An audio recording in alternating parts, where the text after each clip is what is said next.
Call meeting to order. Open for public comment on the proposed installation of speed humps at Bradford Place. So if public wants to comment, come up and state your name and address, and you got All these firefighters are going to comment? 5 minutes, 3 minutes, 5 minutes. So my name is Lisa Ashby. I live at 304 Bradford Lane. I am for the proposed speed humps on Bradford and Gibbon. I live on Bradford and I work from home 3 days a week, and I see and hear this excessive traffic and speeding every day, all day long. I've observed most of the traffic cutting through. I assume that's to avoid the light at 58 and Y, as well as due to GPS. I've seen a lot of large trucks, tractor trailers cut through to go to the post office, as well as tow trucks for caliper collision. And I've even seen school buses speed past my house, which some have been reported. I've almost been hit almost getting in and out of my own driveway, and I'm hopeful that these speed humps will not only help control the speeding and maybe help with the excess cut-through traffic, as well as our street is really bad, and it's got lots of cracks, and every time you hear the big trucks go over, their loads just go crashing over, and it's very disruptive. That's all I have. Thank you.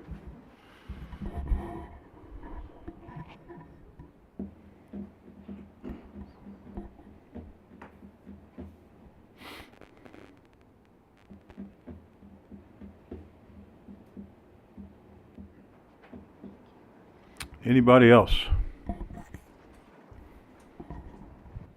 Come on up and state your name and address, and state it slow so Andrea can record it. Good evening. Matthew Marshall. I live at 601 Given Avenue and am for the proposed speed humps. We used to have a stop sign that did help with some of the speeding. However, my house is the very first house coming in from Gibbon from Y Highway. The way that road curves, it is a direct shot if they choose not to veer off to the left and follow that into my living room, and have had cars end up in my front yard multiple times due to people speeding. I have a 5-year-old kid that we can't even let go out and play in the front yard because cars continue to go upwards of 50, 60 miles an hour down our road. So it is extremely unsafe.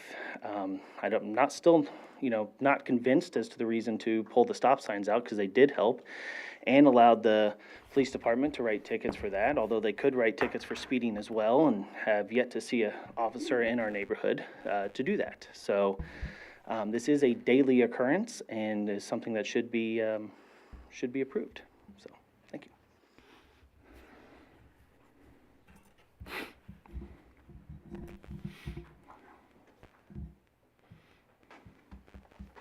My name's Mary Hayes. I am at 603 Given Avenue. I'm next to Matt. And I am for having the speed humps. I know it has been a discussion continuously. Even when the Price Chopper development happened, it was a big to-do with regards to having that cut through from Y Highway to Bradford Place.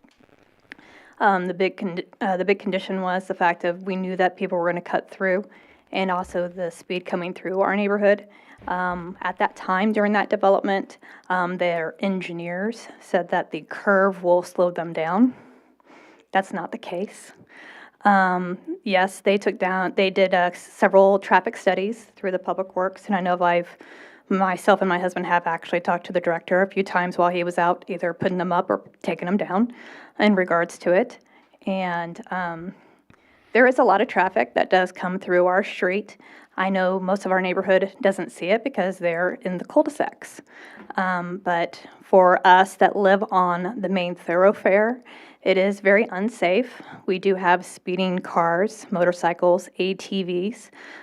This past weekend, we had a very speeding ATV coming through our neighborhood and along 163rd Street, getting onto sidewalks and things of that nature. There had been a report. Cop was in our neighborhood talking both to one of my neighbors up the street and my husband that caught it. I have seen when we had a lot of issues with regards to the construction of the collision whatever, the collision place that went in. The issue was the fact of the additional construction traffic. I know that during that time frame, we did have our traffic enforcement unit come out and set up in that intersection of Bradford and Given. He did hide behind the fence on Bradford cul-de-sac. As they always say, unless they're caught, they can't do anything about it. Even if we have video through our surveillance cameras, they still ain't going to do anything about it. We're still getting tow truck issues with collision caliber.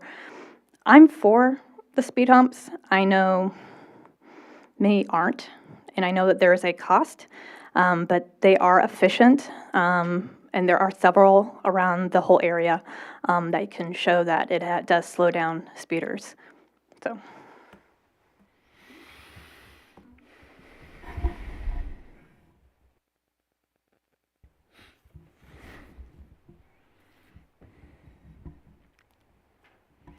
Anybody else?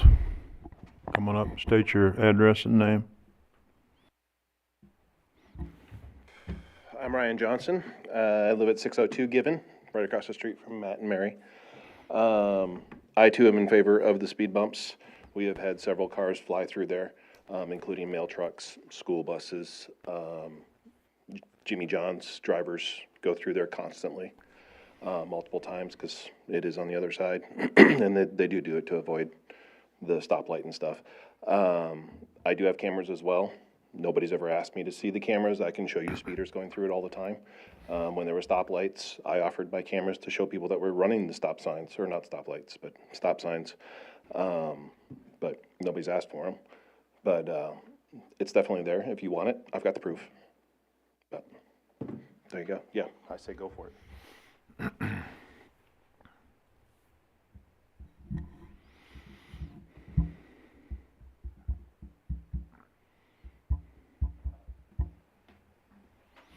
Anybody else?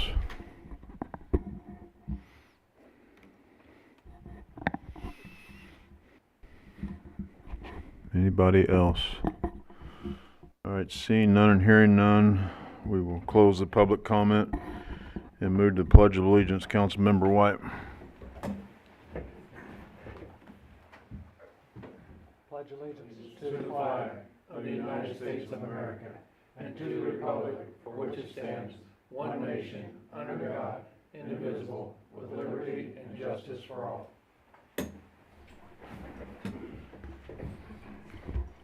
You got both of them on? Not yet. We'll get them on. Roll call, please. Mayor Larkey, Here. Councilmember White, Here. Councilmember Powell, Here. Councilmember Pryan, Councilmember Kraft, She's good. Councilmember, sorry. thank you, Councilmember Clark, Here. Councilmember Goff, Councilmember Lawson, here, Councilmember Richardson. Here. We have a quorum. Personal appearances.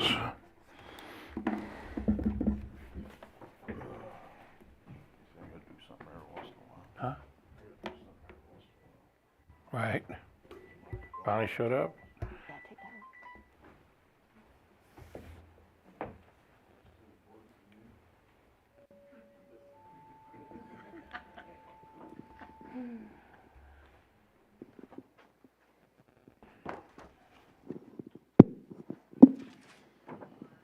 All right, this is a proclamation.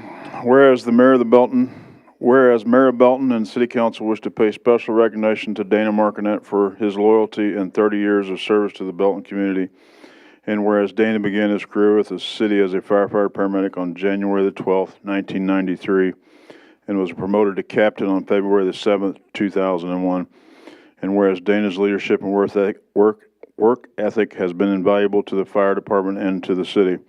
And whereas Dana has demonstrated an innate sense of humor, compassion, and generosity toward all people that has made it a privilege to work beside him through the years. And whereas Dana will retire on April 11, 2023 from the city of Belton, and we wish him well as he begins his new chapter in his life. Now, therefore, I, Norman K. Larkey, Sr., Mayor of the City of Belton, hereby join with the City Council and the city staff in expressing appreciation and gratitude to Dana for his loyalty and dedication to the Belton community. in witness whereof, I, Norman K. Larkey Sr., Mayor of the City of Belton, Missouri, have hereunto set my hand and caused the seal of the city to be affixed at Belton, Missouri, this 11th day of April, 2023. Congratulations and good luck.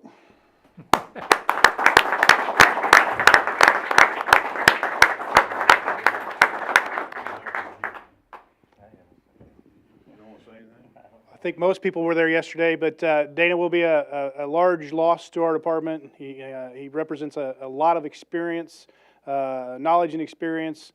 He's passed a lot of that on to some of our younger members, but still a difficult thing to fill. And like I said, his sense of humor, I mean, we've got his happy face, now we have his mad face, and that's his excited face. So it all stays kind of the same. But he was a lot of fun to work with through the years, and it was my pleasure. And he taught me a lot as well along the way, and we're going to miss him.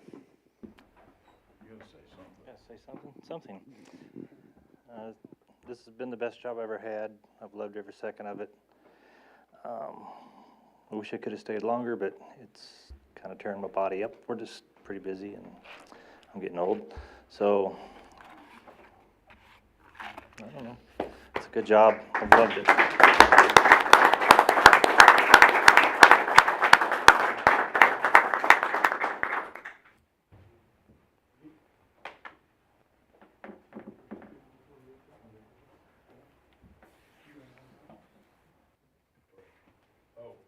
Yeah, we're gonna take about 5 minutes. We got some cookies and stuff out here. Celebrate. Got some cookies if anybody wants to see the new fire truck. We brought it down as well.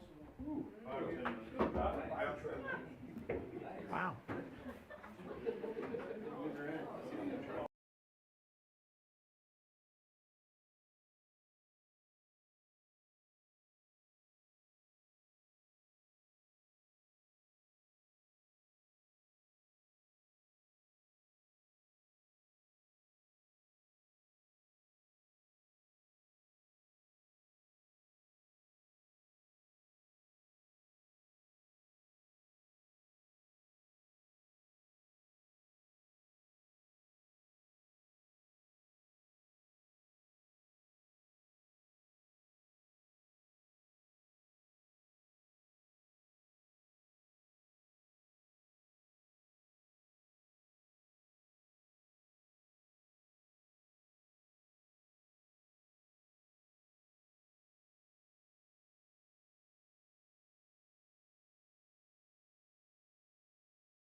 Ordinances. A motion approving the final reading of Bill 2023-15.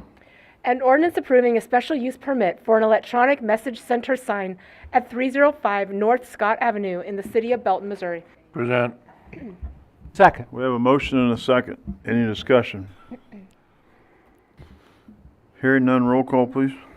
Councilmember Lawson. Aye. Powell. Yes. Richardson. Aye. Clark. Aye. Kraft. Aye. White. Aye. Mayor Larkey. Aye. Motion carries. B, motion approving the final reading of Bill 2023-16. An ordinance of the city of Belton amending certain sections of the code to conform with Article 14 of the Missouri Constitution. Present. Second. We have a motion and a second. Any discussion? Hearing none, roll call. Councilmember Kraft. Aye. Powell. Yes. White. Aye. Clark. Aye. Lawson. Aye. Richardson. Aye. Mayor Larkey. Aye. Motion carries. C, motion approving the first reading of Bill 2023-17. An ordinance declaring the results of the election for question 1, a sales tax on adult use non-medical marijuana, held in the city of Belton, Missouri on April 4, 2023. Present. Second. We have a motion and a second. Any discussion? Go ahead. When does this actually start? After we ratify this, or is there like July 1 or It would go into effect October 1. October 1? Okay. Really? Any other questions? Go ahead. So it'll be at least January before we would see an effect. Yeah, until we actually see some of the numbers, yeah, that's correct. Anybody else? Hearing none, all in favor? Aye. Any opposed? Motion carries. Mayor, let's move for a second reading. We have a motion for a second reading. Second. We have a motion and a second for a second reading. Motion to approve the second reading of Bill 2023 I gotta vote on that, don't we? We gotta vote on that. Any discussion on the motion in a second, for a second reading? All in favor? Is there, Aye. Aye. Go ahead. Question, is there a reason that we need the second reading today? Andrea? It's just ratifying what was already done. It's what was voted on Ratifying by the public. Election results is all it's doing. Okay. All right, where are we at now? All in favor? Question, we have a motion and a second. Any more discussion on the motion to do a second reading? Hearing none. All in favor? Aye. Any opposed? Motion carries. Motion approving the second reading of Bill 2023-17. An ordinance declaring the results of the election for question 1, a sales tax on adult use non-medical marijuana, held in the city of Belton, Missouri on April 4, 2023. Present. Second. We have a motion and a second. Any discussion? Hearing none, roll call. Mayor Larkey, Yes. Councilmember White, Yes. Richardson, Aye. Clark, Aye. Lawson, Aye. Powell, Yes. Kraft. Aye. Motion carries. D, motion approving the first reading of Bill 2023-18. An ordinance amending various provisions of the Code of Ordinances, City of Belton, Missouri, to conform to state law regarding the operation of the City of Belton Municipal Court. Present. Second. We have a motion and a second. Go ahead. This ordinance, in its simplest terms, just simply brings the current Code of Ordinances in to conformance with state law. The Belton Municipal Court received an audit by the Office of State Courts Administrator, and they noted there were some sections of the Code of Ordinances that no longer were in accordance with state law, specifically provisions relating to the finance director being an oversight authority for the municipal court. Following the events in Ferguson and Senate Bill 5 and Senate Bill 572, the Missouri Supreme Court issued new operating rules that essentially the municipal court has to be completely separate and apart from the city and should not be utilizing city personnel or under the oversight of city personnel. So all this ordinance does is kind of bring that into compliance. I did send this ordinance to Judge Nigro. Judge Nigro has reviewed it and approved it. Any questions, comments? Yeah. Go ahead. Who is this? I think you said a group of auditors or state? Yes, it's the Office of State Courts Administrators. Okay, and they're like, are they hired by the state, or are they volunteers who go around? They are a branch of the Missouri Supreme Court. Okay, okay. And even though you say, I guess I'm a little confused because it says in here recommended, but yet wouldn't we be out of compliance if we didn't do it? I mean, I'm questioning the word recommended versus required. I don't know. They say the word recommended, so I used the word recommended. Then that leaves my last question. We have a recommendation from the state auditor who audited the city a year ago, and we haven't done anything about that. Why is this one in front of that one? Because OSCA has actual enforcement authority. OSCA. Oh, the Office of State, the state auditor and the Office of State Court Administration are two separate branches. One is under the executive department, one is under the legislative department. If OSCA tells you that you have to change some, or if they recommend that you need to change something, it's best to change it so that they do not determine that the Belton Municipal Court is out of compliance with state law. Okay. Okay. Thank you. Anybody else? All in favor? Aye. Any opposed? Motion carries.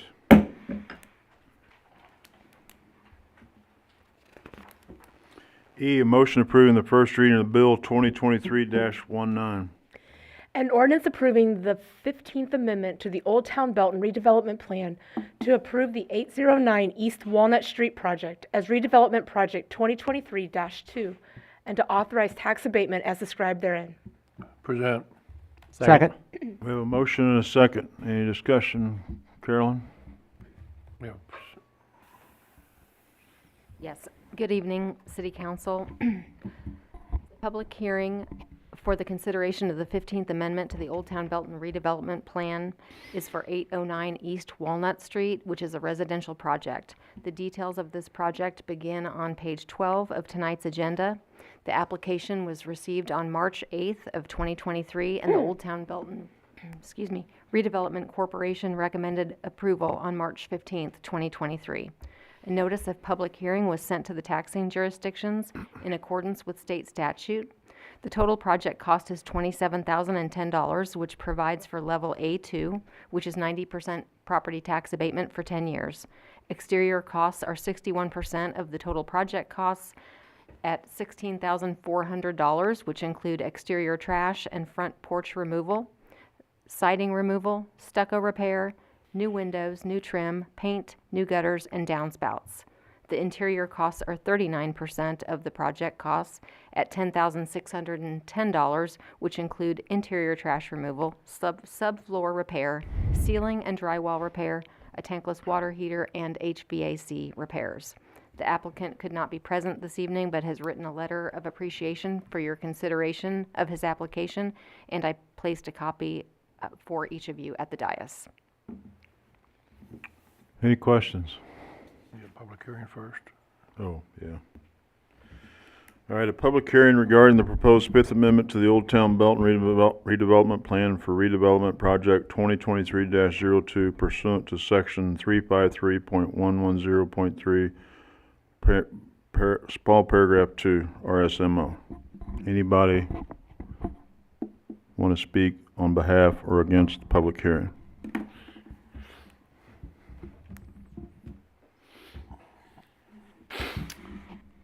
Seeing and hearing no one, we will move on. So we have a motion and a second. Any more discussion from the council? Go ahead. I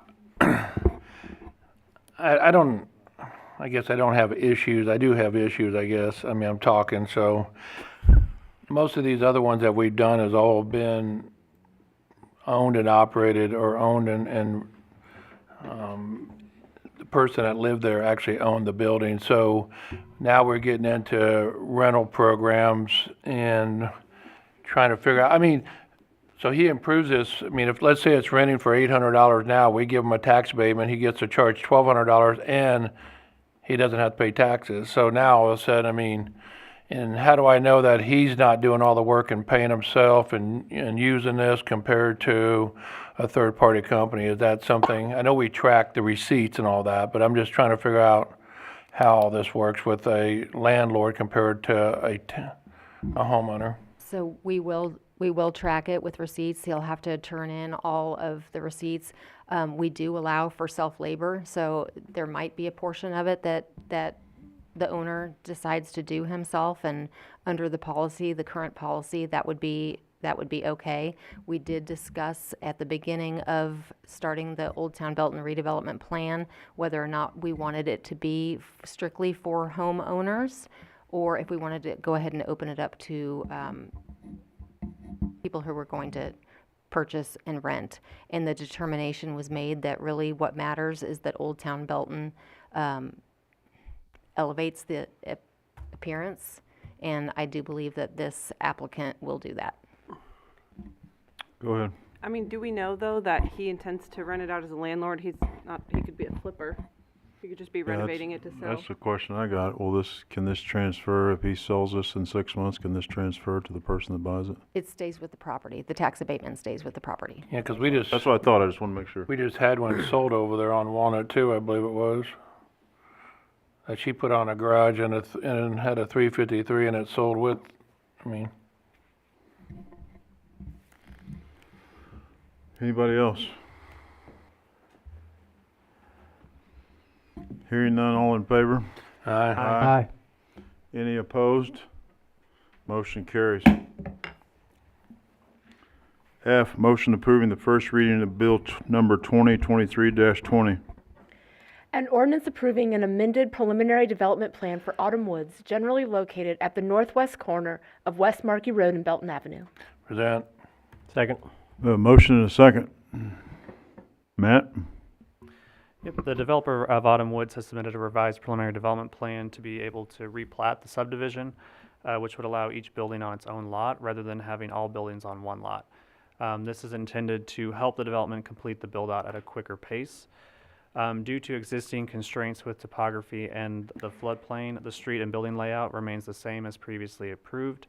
However, the central amenity space has been improved with a larger playground, benches, and a 5-foot trail connection.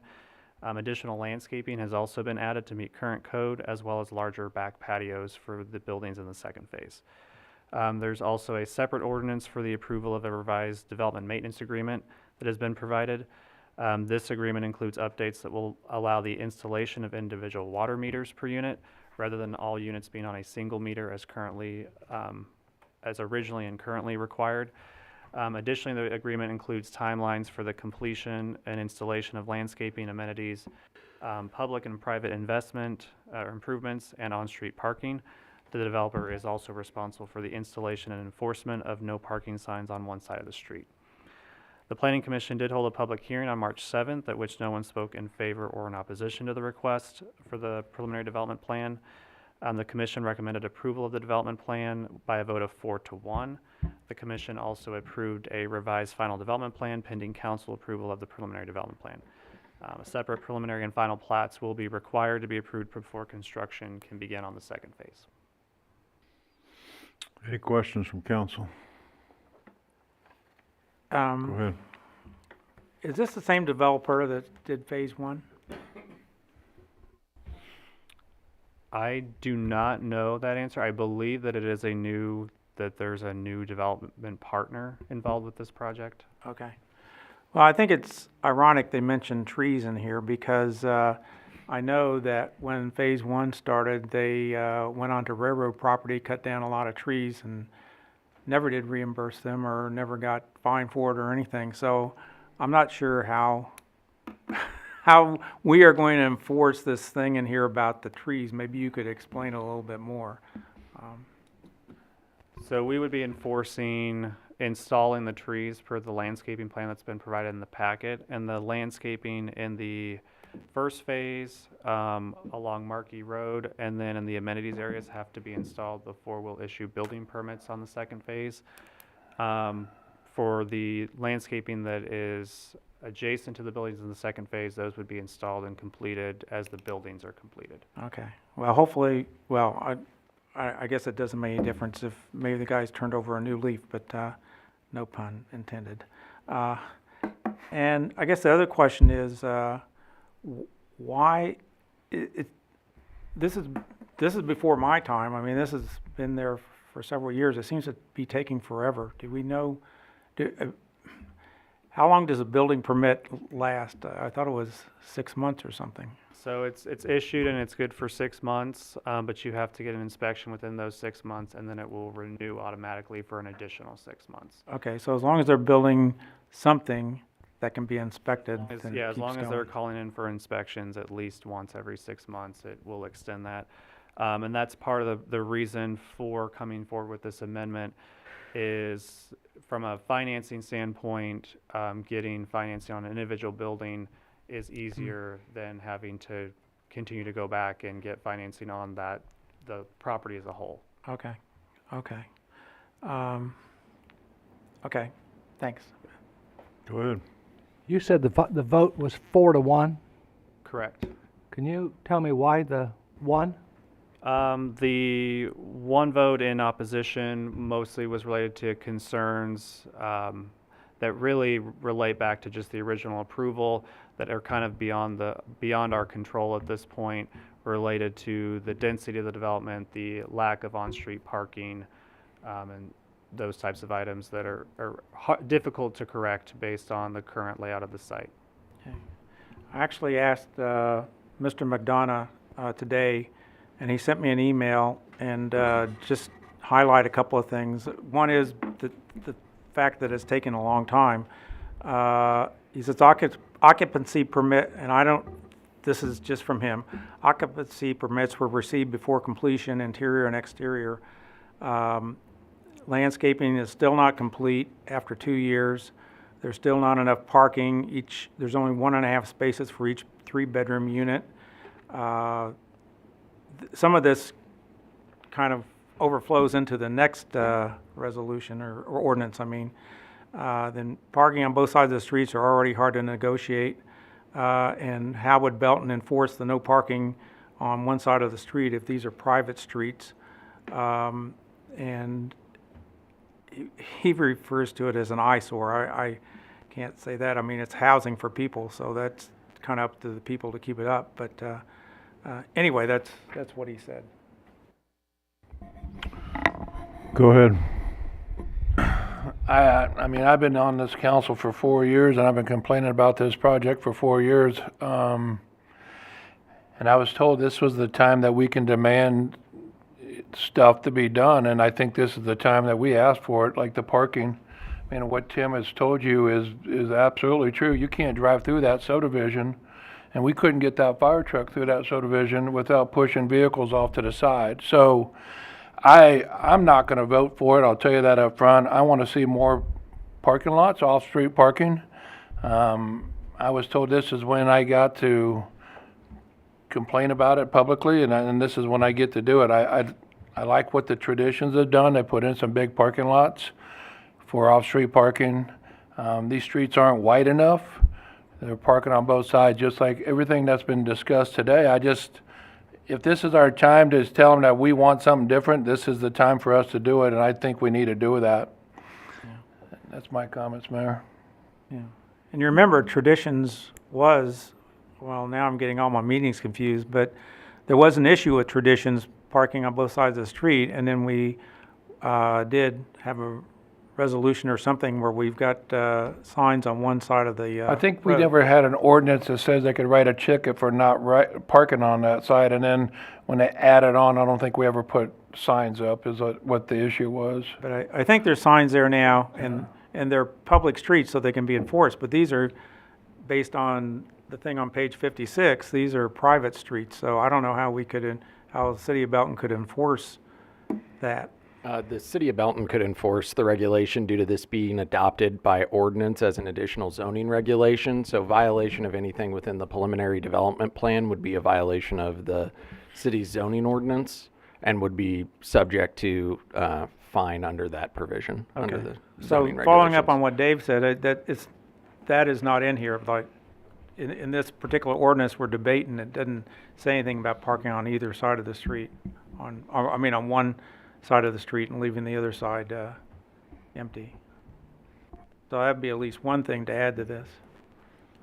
Believe that is, and I'll pull it up, but that is in the development maintenance agreement.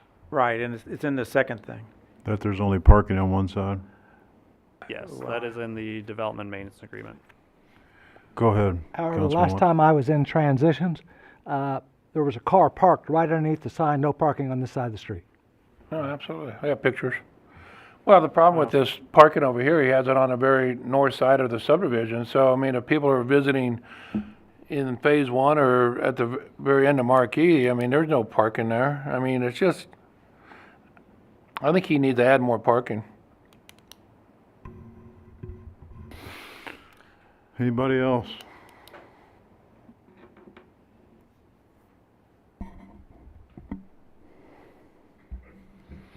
Hearing none. All in favor?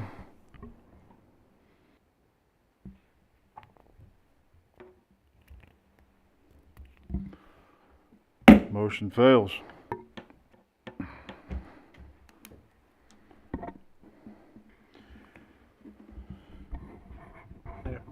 So do we need to do G then?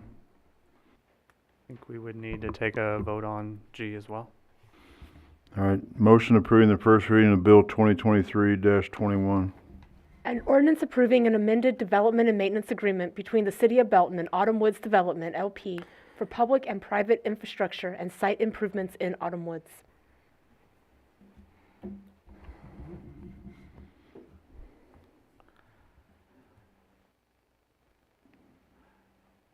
I'll move so we can discuss it. I move. I'll second you then. We have a motion and a second. Any discussion? Well, Go ahead, Rob. do we have this type of agreement, operational agreement, anywhere else in Belton? Where they put in the water lines and the sewer lines and they maintain the stormwater ponds and I guess the bottom line is, when everybody walks away and say, well, that looks great, and then, like every other homeowners, group, they vote to get rid of the homeowners group, what are we left with there? So we do have this style of agreement, I believe, in place at both Center 301 and the Encore. It's more common in developments where there are private streets and there's a lot of infrastructure that is there that is privately maintained, but serves a public need. We also do have it in newer residential subdivisions as well. Meadow Creek has it. I don't know if Traditions has one or not, but I know Meadow Creek does. So generally developments that have been approved over the last 5 years have these. Well, I mean, so these votes we have to accept infrastructure from developers, though, that's when they do it and then they turn it over to Belton.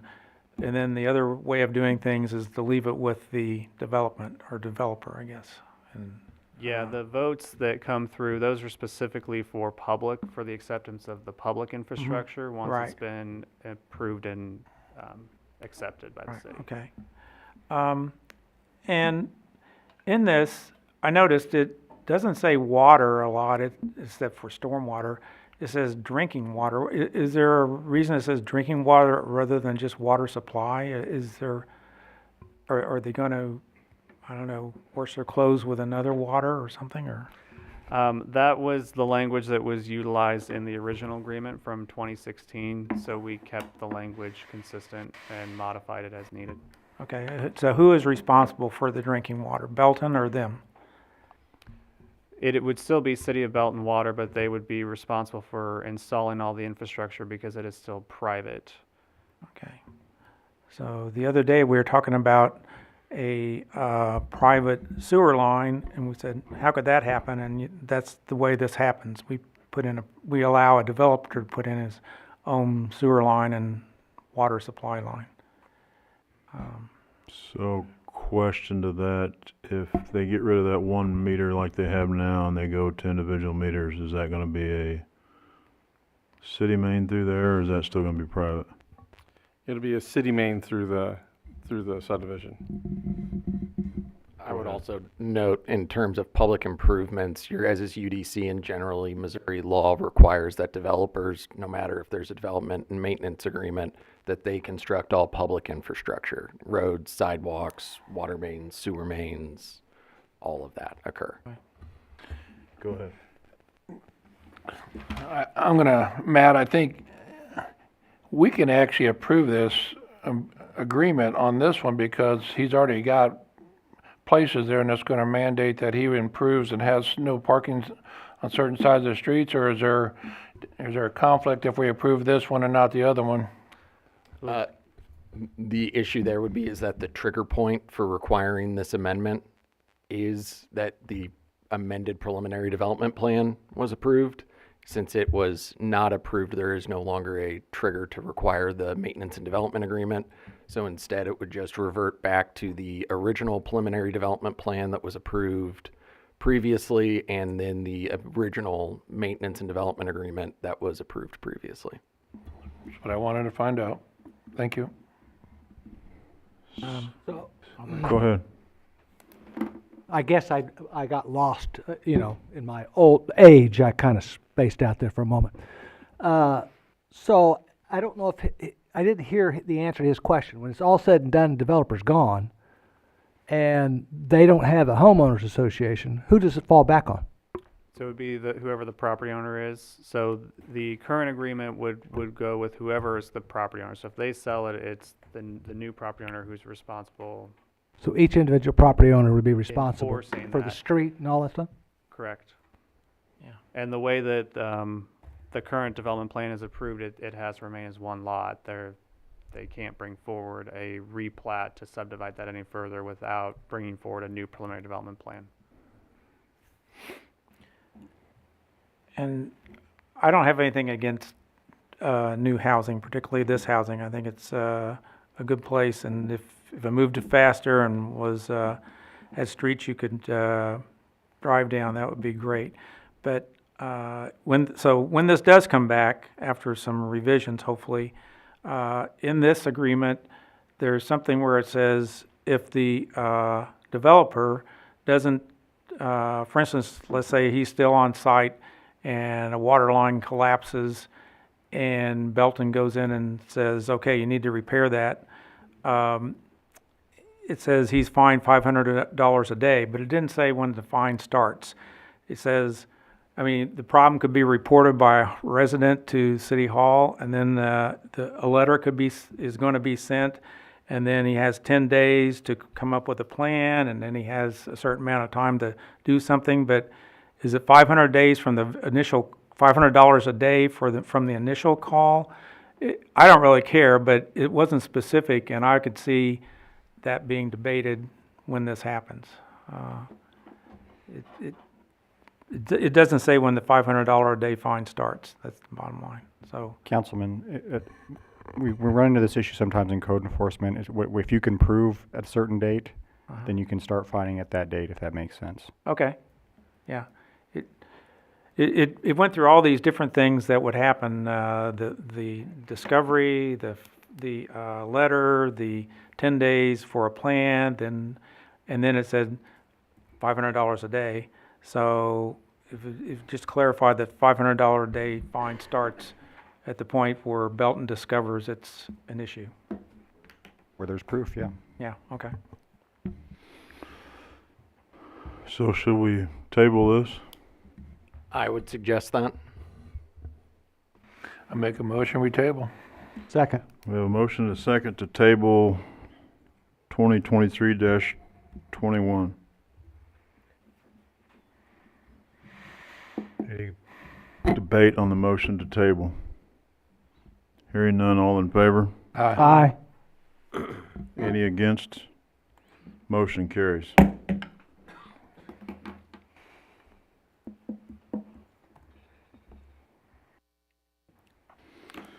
Motion approving the first reading of Bill 2023-22. An ordinance authorizing acceptance of an allocation of funds and execution of a grant agreement with the Missouri Department of Public Safety for a total of $20,000. Present. We have a motion and a second. Any discussion, Chief Sapp? I'll just recap really quick. It's been a while since we discussed this. I brought this to you when I had applied for both this grant and then a fire grant through the same thing. They're from ARPA funds. We received message, and I've received the paperwork that we have been awarded the EMS grant, which we're going to be using for some advanced education for the paramedics to earn a critical care certification so that we can charge more for certain patients receiving certain treatments coming out of the hospital on transfers. So in total, it's 40,000, but 20 was in-kind matches that we had already met from last year's budget. And so the difference is going to be we'll receive 20,000 from them. And then once we get this approved and we can get it back and signed to them, they'll issue the funds and we can get started with our training plans. Any council discussion? Hearing none, all in favor? Aye. Move for second Any reading. opposed? Motion carries. Oops, move for second reading, Mayor. We have a motion for a second reading. Second. Motion and a second for a second reading. Any discussion on the motion for a second reading? Is there a reason behind needing the second today? Chief Sapp asked for us to. So we can get his money. Thank you.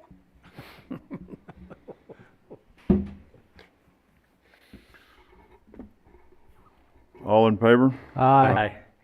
Any opposed? Motion carries. Motion approving the second reading of Bill 2023-22. An ordinance authorizing acceptance of an allocation of funds and execution of a grant agreement with the Missouri Department of Public Safety for a total of $20,000. Present. Second. I have a motion and a second. Any discussion? Hearing none, roll call. Councilmember Richardson? Aye. Powell? Yes. Kraft? Aye. White? Aye. Lawson? Aye. Clark? Aye. Mayor Larkey. Aye. Motion carries. Aye, a motion approving the first reading of Bill 2023-23. An ordinance amending Chapter 11, Health and Sanitation, Article 4, Solid Waste, Section 11-106C of the Code of Ordinances of the City of Belton, Missouri. Present. Second. Motion and a second. City Manager.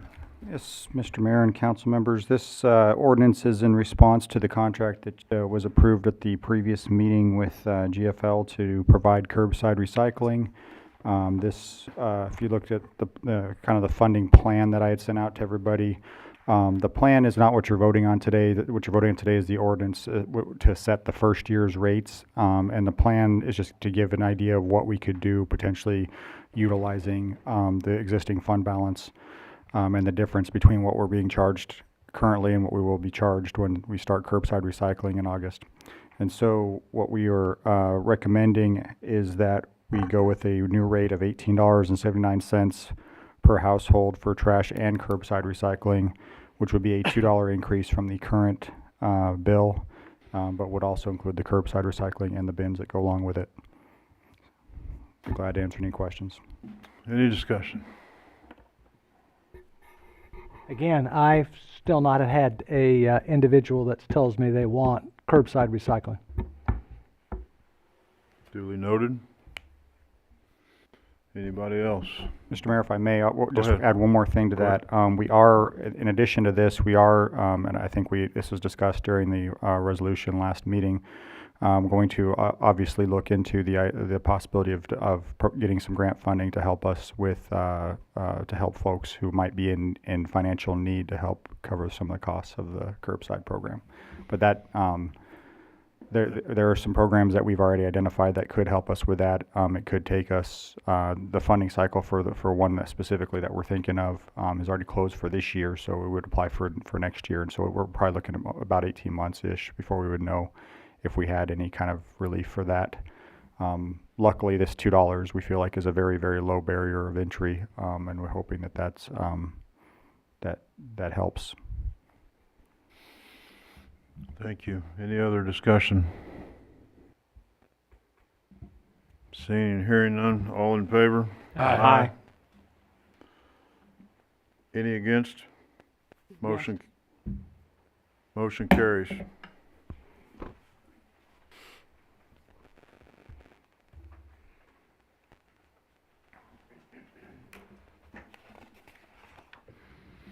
Resolutions.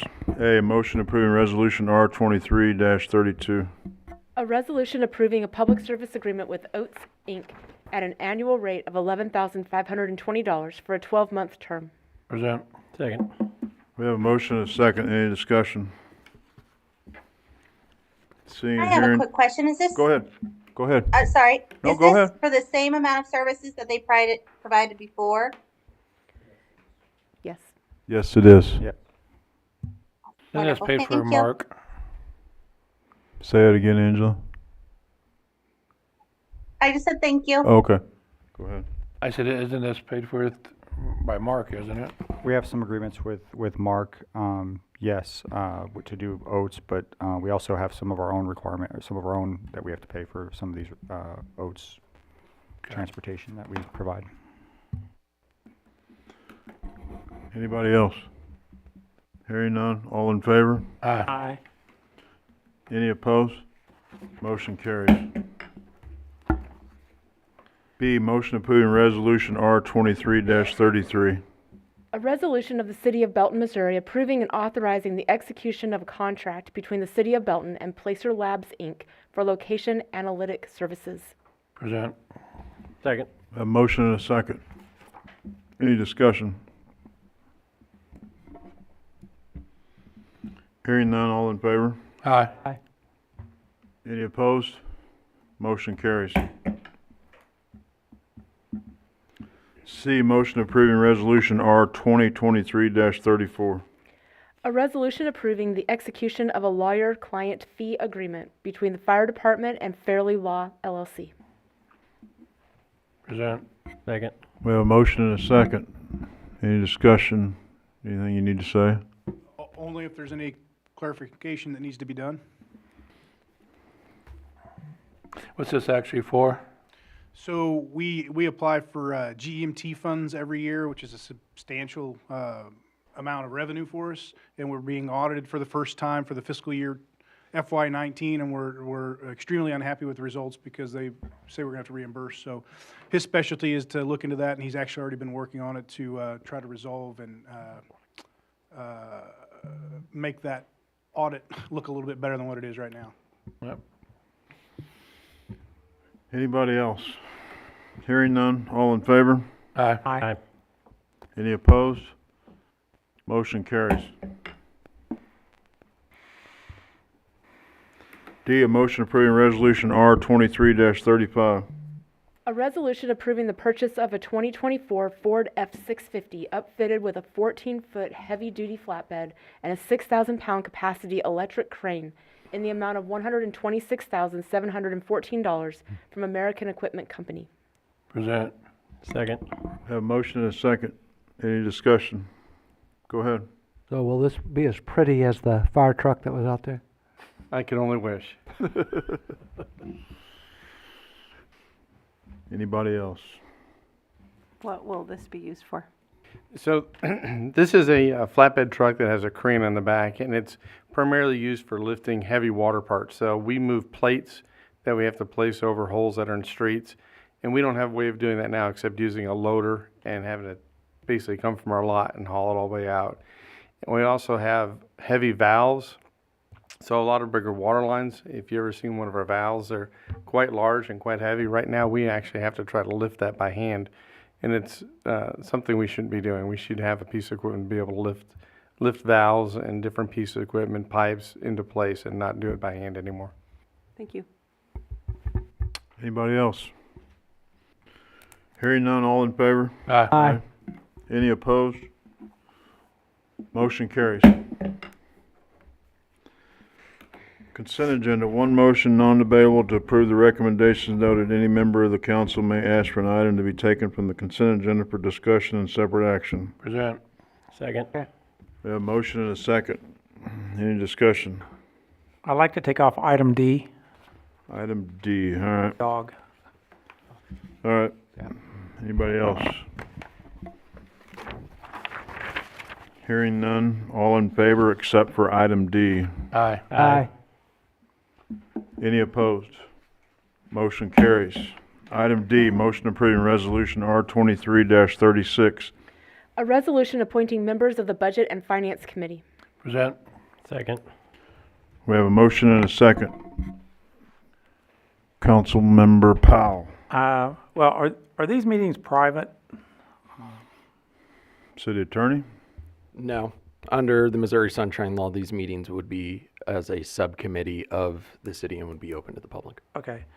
So we got 4 council people there, and if one of the other of us 5 show up, what happens? My initial suggestion would be not to show up, but if you do, just don't participate in any of the discussion and let the city clerk know, because as we have done in the past when a quorum of the council have been present in the same room where public meeting is discussed, we'll probably post a notice of attendance, just so that the public would know that there are going to be 5 of you there, but one of you is not participating in the kind of public discussion. So how many days prior do you need to do that? At least 24-hour. Oh, 24 hours, okay. No problem. Well, that would be the bare minimum, because that's the Sunshine Law requirement. It's an automatic statement that goes on agenda notices Okay. that there may be a quorum, but there would be no voting. I'd also want to make sure that we clarify that this is a public meeting in terms of attendance. It's not a public meeting in terms of participation. Right. And, well, Go ahead. Well, I was going to point to you anyway and say, at the last meeting, I know Dr. White had suggested or recommended that we have at least one person from the general public on this, but there is nobody. I think you might even have said 2, but so it's almost like we're meeting again, like right here. Go ahead. I mean, we have a hard enough time understanding the budget. I mean, are you gonna find someone in the general public that actually can look at our budget and understand it, or we're gonna try to re-educate everybody? I think we're trying to revamp, was what I'm getting. We're trying to revamp the budget so it's easier for the public to understand. Yeah. And for the city council to understand actually too. Well, It's not about going in and paying stuff or creating, we're not doing the budget. no. We're just Oh, trying no. to figure out how to do the budget that is easier to understand and easier to read. It's not about we're spending money and all that other stuff. No, I know, but I think that if I was, or Dr. White were charged, or Allison or anybody here was charged to find in their ward a couple of CPAs, I'm sure we could find them, who may know a lot more about budgeting than any of us do, or at least how to juggle the figures, but that's just me. Go ahead. My understanding was that formatting and looking at how it is presented is part of it, and having someone on the community on the board would help understand whether that goal was accomplished Yeah. before it got brought out.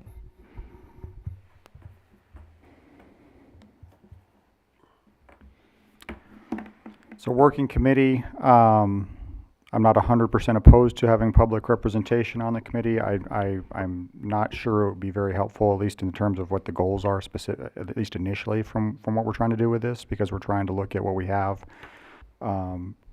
make it administratively easier, make it more, definitely more easier to understand for people, the general public, the council members, obviously. And so, I mean, like I said, I'm not necessarily categorically opposed to that. I'm not sure that it would be, I mean, again, it's going to anything that comes out of this is going to come back to the council for approval, as in the terms of of policy and whatnot, because we want to make sure that we are going through the public process on that. So.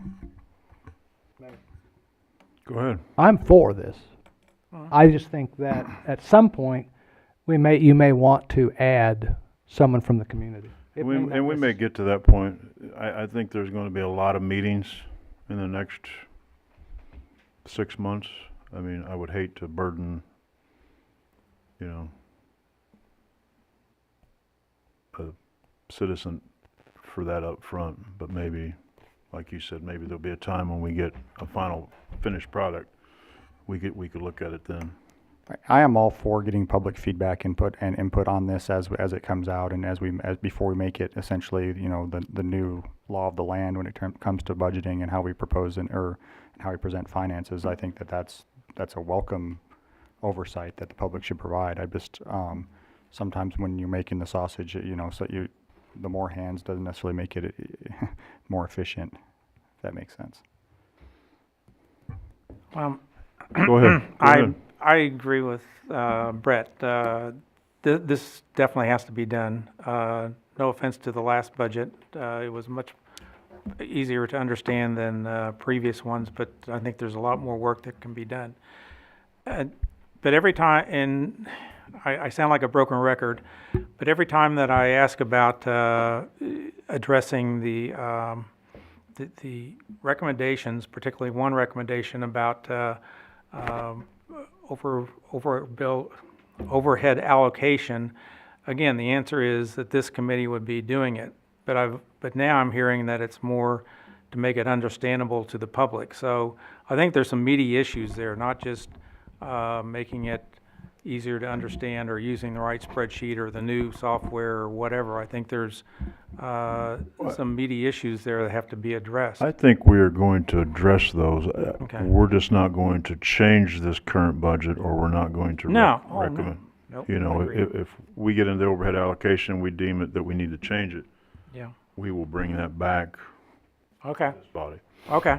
So, Well, and to add on to that, I think their initial goal was to create a new budget process that is easier to read, but in the future have the same type of budget committee that will look through the budget.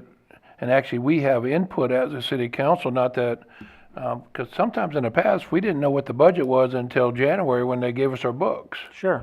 So I think having a council people on this budget, but I think originally what the mayor said, I think in the future, I think, yes, that's going to be part of that process. But I thought initially it was more about how can we change the current budget to make it easier, and then in October, we'll be going through and how do we, I mean, I've been complaining about overhead allocation for 4 years too, Rob. Yeah, I mean, I know. it's been my number one goal and what I ran on. So, yeah, I'm probably not looking at overhead allocation as I'm going after a public works building. It's the same item. It's just called something different. Yeah. So- Well, again, this has to be done, and I just want to make sure that, But and that's if why I might show up a few times. But if we sit there and showed you after we get all done with this, and we say, oh, okay, the overhead allocation is paying for these items, and you know what that overhead allocation is actually going for, at least you understand what it's going for now. Yeah. Right now, it's just, hey, we're just taking money and. a couple line items, yeah. Yeah. Well, you're right. I mean, yes. If you go back to the to what we were debating a year ago, though, it was the bottom line to me is accountability. Is the secretary that's in the front office spending the appropriate amount of time on water issues, or is water overpaying her? And you got to dig deeper than just saying we're looking at how make it more understandable. So I'll shut up now. Brett. Two things. I'm back on. Two things. Once response to Dave, if this committee moves to making recommendations about the budget, then I think it has a little bit different take than figuring out how the budget should look like and be. And if it moves to making recommendations for the budget, then I think it needs to be rotation. Because if you have the same council members on it all the time, that could influence the way the city council operates with the budget.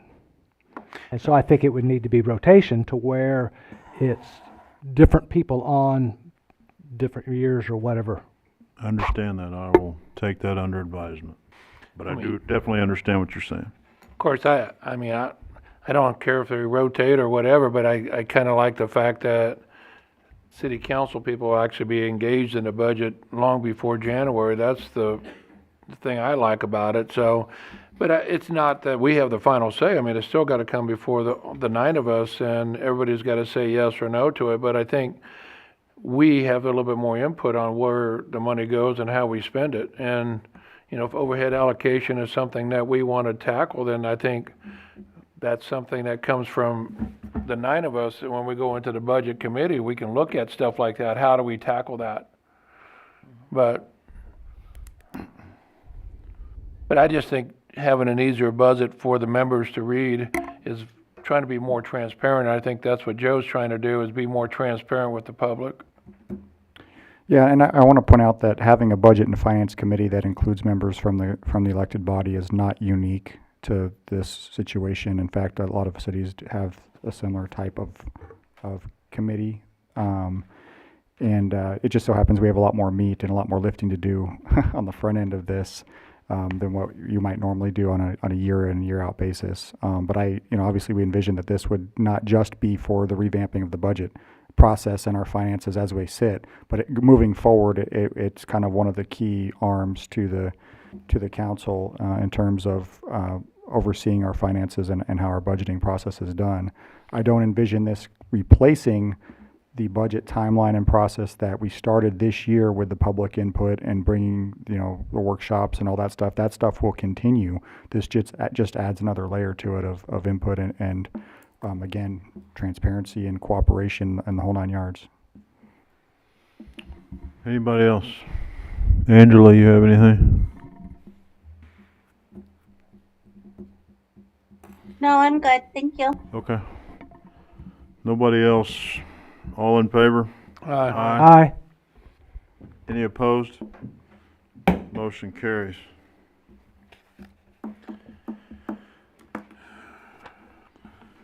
Communications from Mayor and City Council. Councilmember Richardson, you have anything? I know that we are less than 4 weeks away from Cinco de Mayo, big event up here on Main Street.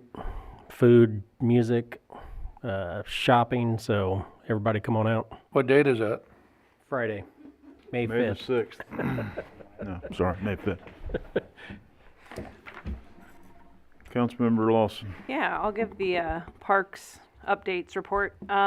This is the last time I'll talk about it. The egg hunt was adorable chaos. Thousands of eggs set out for about 2 hours that morning, and they were all picked up in 3 minutes. So way to go, kids of Belton. This Saturday, there are 2 separate parks events going on. One is Arbor Day, 10 a.m. at Memorial Park. They'll be planting a tree in memory of Jana Dillon. Last year, they did the same thing, and it was for former Councilman Tim Savage, Flash Fire Maple. It looks really great in the park. So the other thing going on Saturday for parks is a craft show at High Blue from 9 a.m. to 3 p.m. They also have youth t-ball, baseball, softball registration running through April 23rd. April 22nd, the car shows are back on Main, and summer camp registration is open. So that's what's going on with parks right now. Councilmember Clark. Hi, Councilmember Clark's been a little busy. I had a couple ribbon cuttings I went and got to talk out, and I went to Old Navy and Plato's Closet. So we have 2 new businesses that opened up in the last week. I also went to Dana Markinet's retirement party yesterday at the fire station. I guess they call that 82. I've always known it as 2, but I guess it's 82. So that was neat to see. I think you roasted him a little bit, but he's good with that. But I've known Dana for 20 years, so it was. It's always sad to see guys retire, but it's always happy that they get to retire and move on with life. So I just want to wish Dana and his family a happy life in whatever he does next. I also got to come in here. I came in here for lunch, and our staff put on a bridal shower, so I got to engage with them during the lunch hour, bridal shower. So that's kind of cool that I thought our staff took care of one of their own staff and wished her well in her marriage. So I got to come in here and enjoy that, try to guess some answers, but yeah. But no, it's been a good couple of weeks there in Belton. Yeah, sorry, thanks for filling in. 2 weeks ago, I was out of town for the school board, and then last week, just got back in today. I was out on vacation, so. One more real quick. We have Enroll tomorrow night at 4 o'clock. If anybody wants to go, the new restaurant opening up on Main Street. Main Street here. So, So I'm back for a while, so he had to fill in for me, so I don't have anything else, so. Angela, you have anything? I don't have anything at this time, no. Councilmember Powell? Well, there's no liaison reports, but there have been some people calling me about codes, both positive and negative. So I promised to ask Matt if we can have a codes enforcement advisory council sooner than later to discuss some issues. I think last time you said it was going to be in May. I forget if it was early May or late May or. Yeah, we haven't set a date, but we are planning sometime in May to Okay. reconvene. Okay, thanks. Councilmember White? Bradford's on the review here in a little bit, and I again want to speak up for getting the homeless committee started.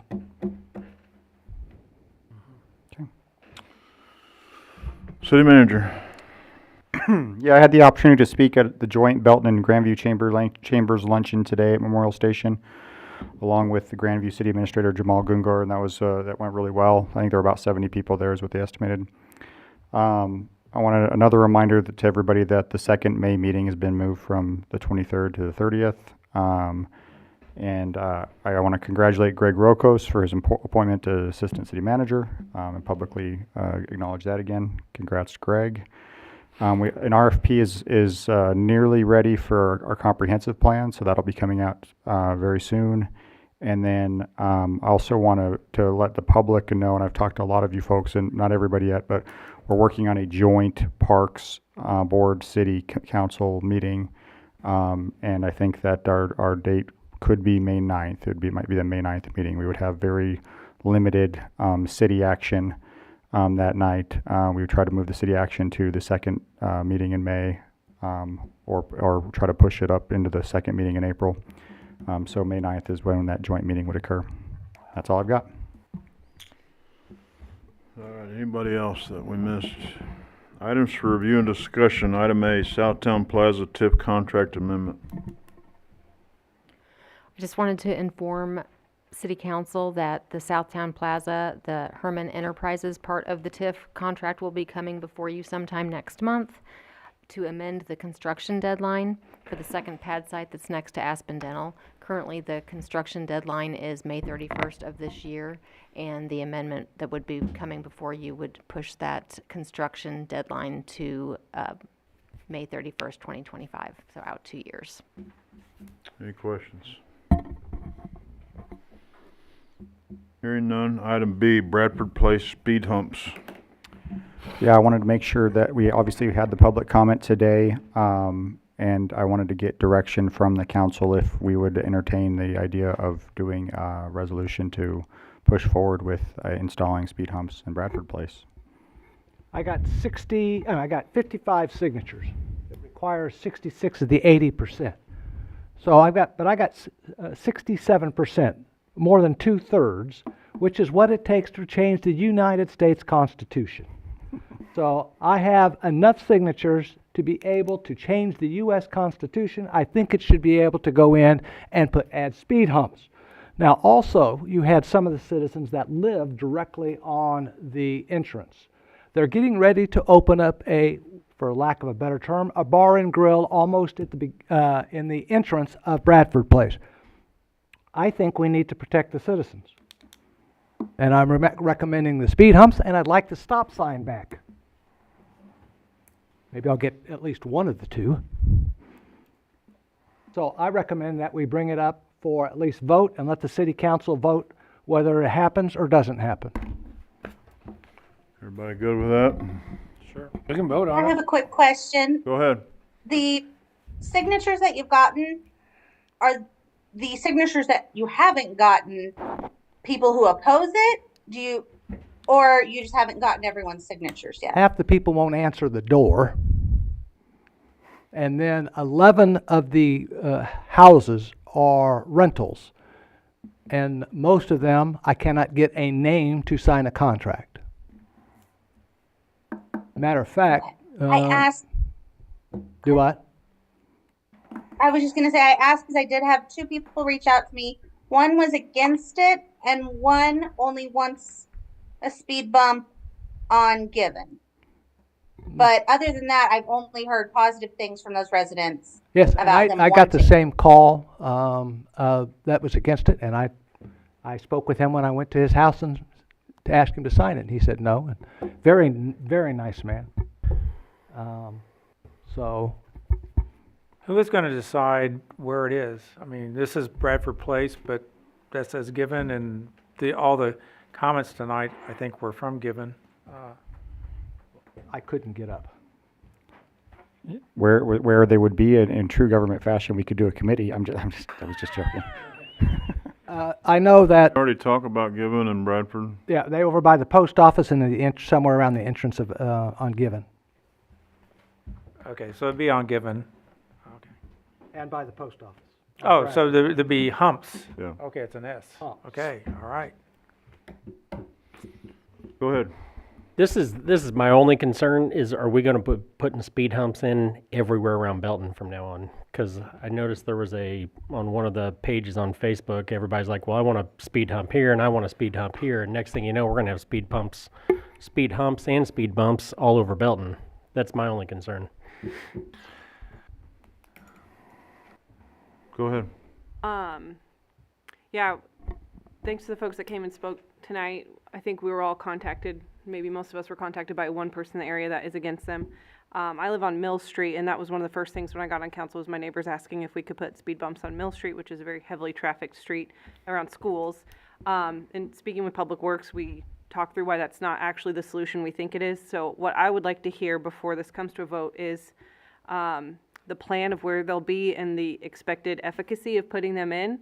I know the proposal for speed humps specifically maybe originated with Public Works, is that right?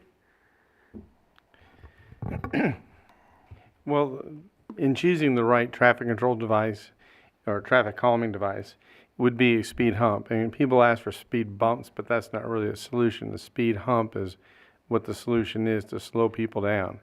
When it was first proposed at this location, we went out and did the speed study and found out that the speed that we would like to achieve is the actual speed that people are going today.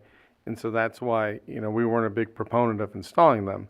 And then we asked for a number of signatures to have them installed if the neighborhood wanted it. And that would be the same thing for any neighborhood who'd wanted a speed hump. We always require 80% because a large number of these devices that we put in end up getting removed shortly after, 6 months to a year later. And so we just want to make sure everybody really wants it, because once it goes in, you'll start hearing from the people who don't want it. And so that's the reason that the 80% existed. And so, Can I clarify, when you say 80%, what kind of requirement is that? Is that a suggested guideline? Is that anything official? it's just been found from just practical experience. And that's pretty easy to do, or fairly easy. It wasn't easy for Brett to do, but that's a defined subdivision.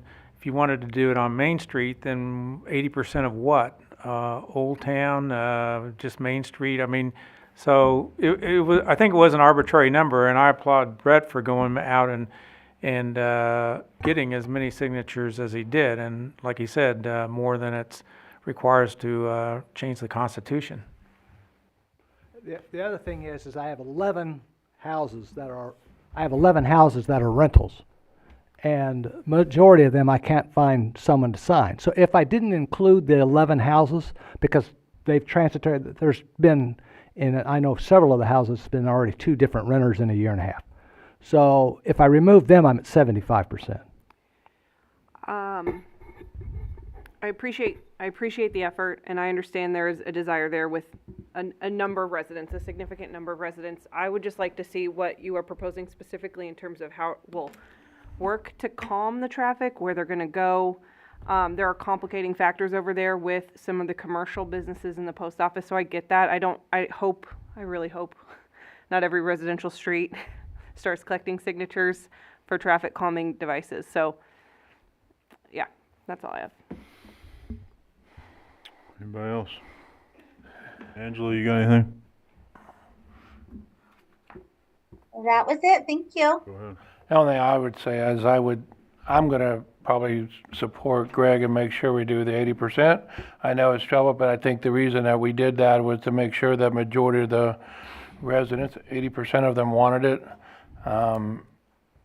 You know, I think the problem we get into is you put those in, and I think after 6 months to a year, the residents are gonna want to get rid of them because nobody likes speed humps or speed bumps or whatever you wanna call them.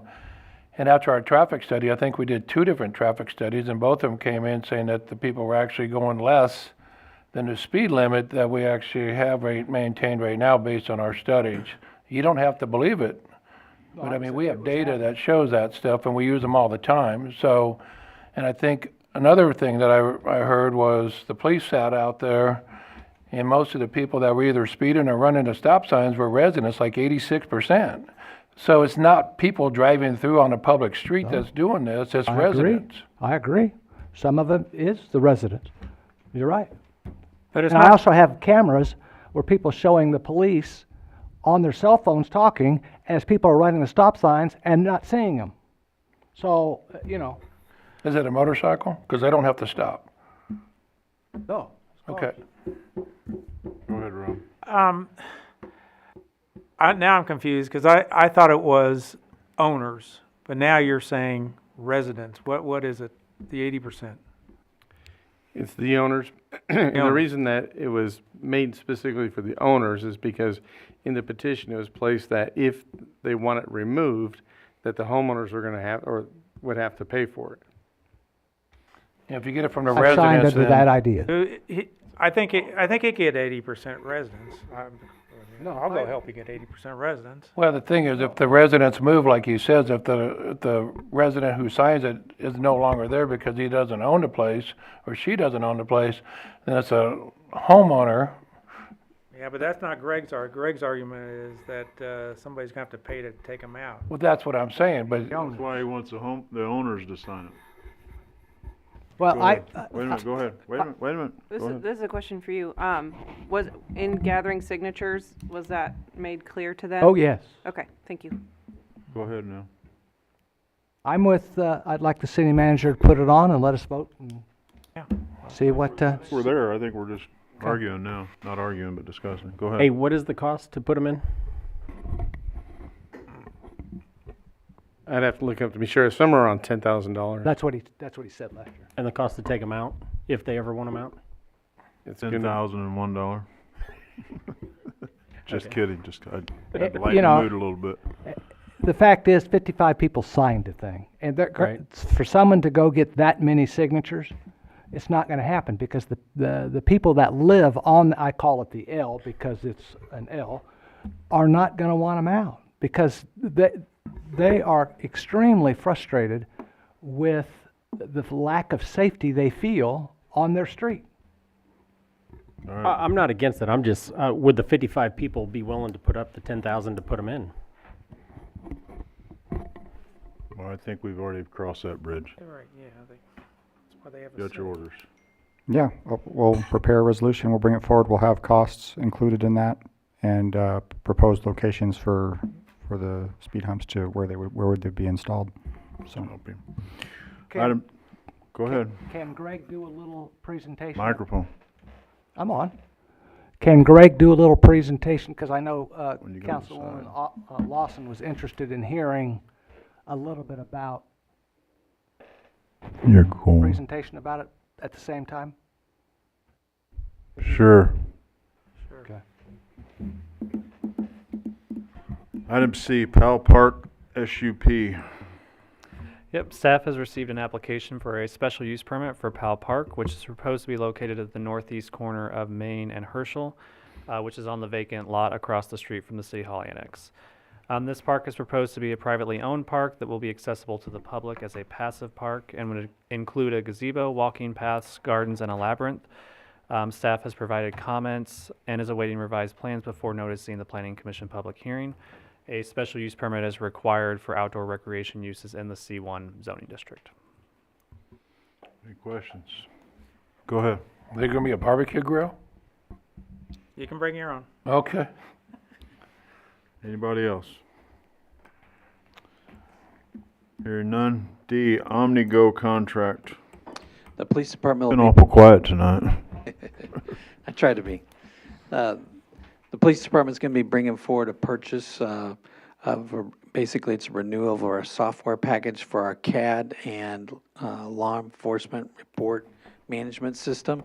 This is a system that's been in place since 1998. It's shared by all the other agencies in Cass County.